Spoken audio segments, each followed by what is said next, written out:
We throw around words like fast or far all the time, but what do they really truly mean? Because when you get into physics, describing motion is, well, it's a whole different ballgame. It's all about precision. These simple words we think we know, they have super specific, really powerful meanings. And once you get them, you start to see how the world really works. Okay, so let me ask you something. Imagine you're on a running track. You run one full lap, 400 meters. Pretty simple question, right? How far have you gone? And where have you ended up? You'd probably say, well, I've gone 400 meters and I'm right back where I started. And you'd be right, in a way. But in the world of physics, the answers to those two questions are actually, surprisingly, very different. Yeah, that's the twist. For a physicist, how far you've gone and where you've ended up are two totally separate things. And figuring out why, well, that's our first big step into the real language of motion. So, what's the secret? It really all boils down to one simple but super powerful idea. Some things we measure are just a number, but other things, they're totally meaningless without a direction. And that's kind of the first rule of the club when we're talking about motion in physics. So, physicists basically split all the things we measure into two big families. They call them scalars and vectors. And look, this isn't just a bunch of fancy jargon to make things complicated. It's actually the key to what makes physics so good at describing our world with pinpoint accuracy. Okay, so what's the deal with these two? A scalar is easy. It's just a number. That's it. Physicists call it magnitude, but it's just the number. Think about your weight or the temperature outside. 75 kilograms, 20 degrees Celsius. The number tells you everything you need to know. A vector, on the other hand, is a package deal. It has a number, the magnitude, and it has a direction. If you push a box with a certain amount of force, that's not enough information. You have to say you're pushing it to the right, or up, or north. With a vector, the direction is just as crucial as the number. All right, let's take this idea of scalars and vectors and apply it to a real trip. This is where you're going to see that huge difference between the winding path you actually walk and where you end up compared to your starting point. This is where we get into distance versus displacement. So check out this cyclist's journey. Their bike's odometer is tracking every single twist and turn of the road, right?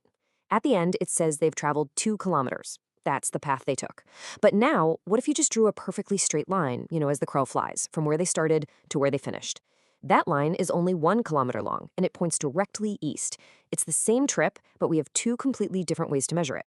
That 2 kilometers, the total length of that winding path, that's what we call distance. And yep, you guessed it, it's a scalar. It's just a number. It has no idea about direction. It only cares about the total ground you've covered. It's the number on your odometer. And that straight line, the as the crow flies measurement, that's displacement. And this one's our vector. It has a magnitude, 1 kilometer, and a direction, east. Displacement completely ignores the scenic route. It only cares about the shortest, most direct change from your start point to your end point. So, let's go back to that running track. Your distance was 400 meters, but your displacement? It's 0. A big fat 0. Why? Because you ended up in the exact same spot you started from. Your final position didn't change. Okay, this whole scalar vector thing gets even more interesting when we start talking about how fast something is moving. Because, you guessed it, there's a scalar way and a vector way to talk about that too. And this is the huge difference between speed and velocity. Let's start with the one we all know, average speed. This is our scalar, and it's exactly what you think it is. You take the total distance you traveled, that whole winding path, and you just divide it by how long it took you. Simple.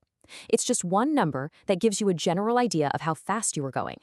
So for our cyclist, if their 2-kilometer trip took, say, 0.2 hours, their average speed is a nice round 10 kilometers per hour. It's just a number. It's pretty much what the speedometer in your car tells you, right? Just how fast you're going at that moment. But then we have average velocity. This is the vector version, and it couldn't care less about that 2-kilometer scenic route.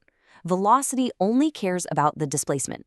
So for this calculation, we take that straight line distance and direction, and that's what we divide by the time. And this shows the difference so perfectly. Remember, the cyclist's displacement was only 1 kilometer, and it still took them 0.2 hours. So their average velocity is only 5 kilometers per hour. East, you have to include the direction. So look at that. Same trip, but an average speed of 10 and an average velocity of 5 east. Both are totally correct. It just depends on the question you're asking. You could say speed is how fast your feet were moving, but velocity is the rate at which you are actually getting closer to your final destination. Okay, so we've got a handle on where things are and how fast they're going, but what about when things change? When you speed up or slow down or take a turn. That brings us to one of the absolute biggest ideas in all of physics: acceleration. Now, here is the most important thing to remember. Acceleration is not the change in speed. It's the rate of change of velocity. And because velocity is our vector friend with magnitude and direction, that means acceleration has to be a vector too. And this little detail means it's about way, way more than just stomping on the gas. This graph here, it's like a perfect snapshot of acceleration. See how that line is sloping upwards, nice and straight? That tells us that as time ticks by, the velocity is increasing at a perfectly steady rate. The steepness of that line, the slope, that is the acceleration. Now, if that line were totally flat, what would that mean? Zero acceleration. The velocity isn't changing, it's just cruising along. And this is the big misconception we have to bust right now. Everybody thinks acceleration is just speeding up. And yeah, it is, but it's also slowing down. That's just acceleration in the opposite direction, what we sometimes call deceleration. But here's the mind bender.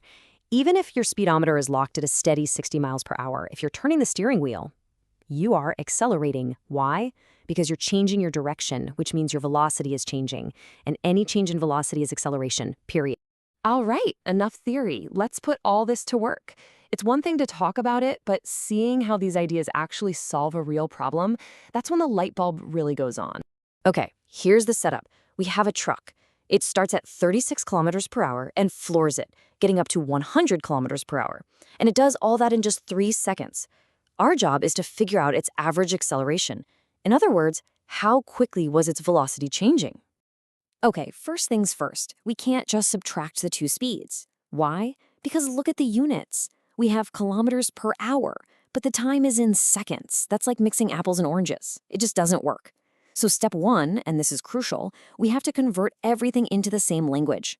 Let's use meters per second. Once we've done that, the rest is easy. We just figure out the change in velocity and divide by those 3 seconds. And boom, there's our number, 5.93 meters per second squared. Now, what does that actually mean?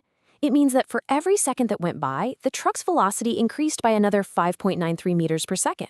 That's what meters per second times squared is all about. See? We just took a real-world thing, a truck speeding up, and described it perfectly with the language of physics. So let's do a quick wrap-up of the main ideas. On one team, we have our scalars, distance and speed. They're just numbers, nice and simple. On the other team, we have the vectors, displacement, velocity, and acceleration. They're the package deal. They always have a number and a direction. Think of this table as your cheat sheet for the language of motion. And believe me, this isn't just stuff for a physics test. This is the exact language your phone's GPS is using to figure out your ETA. It's what engineers use to design a roller coaster that's both safe and fun. It's how we describe planets zipping around the sun. It's literally everywhere. So my question to you is, after all this, what are you going to see moving a little differently from now on?